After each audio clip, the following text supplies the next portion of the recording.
Em toda cidade do Brasil, existe um grupo de pessoas com um poder de decidir, por exemplo, se um posto de saúde vai ter mais médicos ou se um hospital vai comprar um equipamento novo. É um poder imenso, mas que na maioria das vezes a gente nem sabe que existe. Hoje, vamos desvendar o que é e como funciona esse tal de Conselho Municipal de Saúde.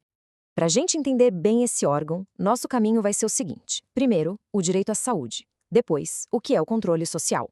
A gente vai seguir o rastro do dinheiro, descobrir quem representa a população, como as decisões são tomadas e, no final, o mais importante: por que tudo isso realmente importa para a nossa saúde no dia a dia.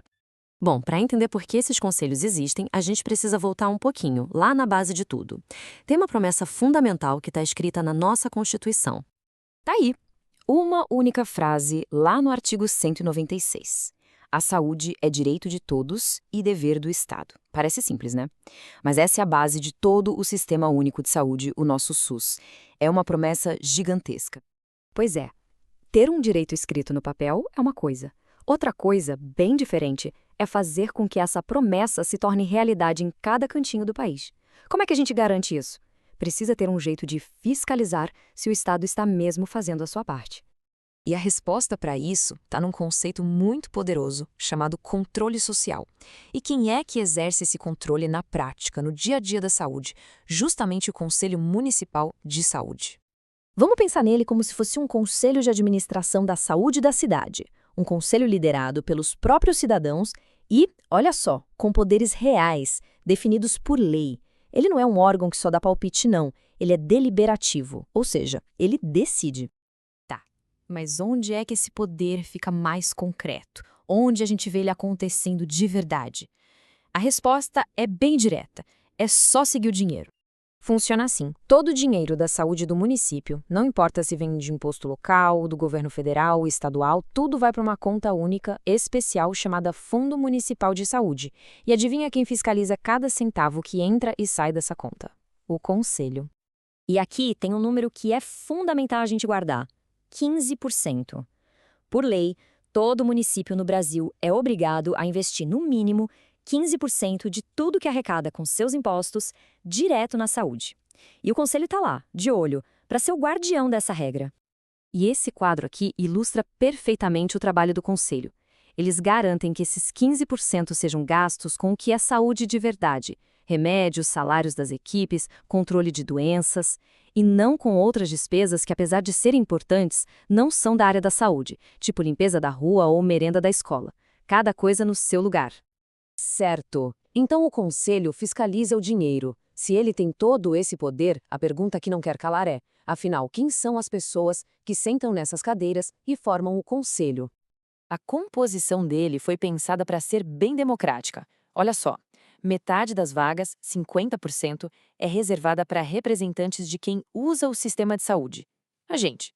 A outra metade é dividida: 25% para trabalhadores da saúde e 25% para representantes do governo e de hospitais, por exemplo. Ou seja, a maioria é da própria comunidade. E o sistema tem umas travas de segurança bem importantes. Para garantir que a voz da comunidade seja autônoma, quem tem cargo de confiança na prefeitura, ou é dono de hospital privado, ou é um político eleito, não pode representar nem os usuários, nem os trabalhadores. A ideia é justamente proteger a independência do conselho. Ok, então a gente já tem as pessoas e a fiscalização do dinheiro. Agora, como é que esse grupo, na prática, toma as decisões? Aqui está uma diferença fundamental. As decisões do Conselho são deliberativas. O que isso quer dizer? Que elas têm força de lei, não são só sugestões.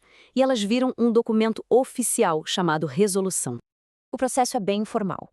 Primeiro, o Conselho discute e vota um assunto. Se for aprovado, aquilo vira uma resolução.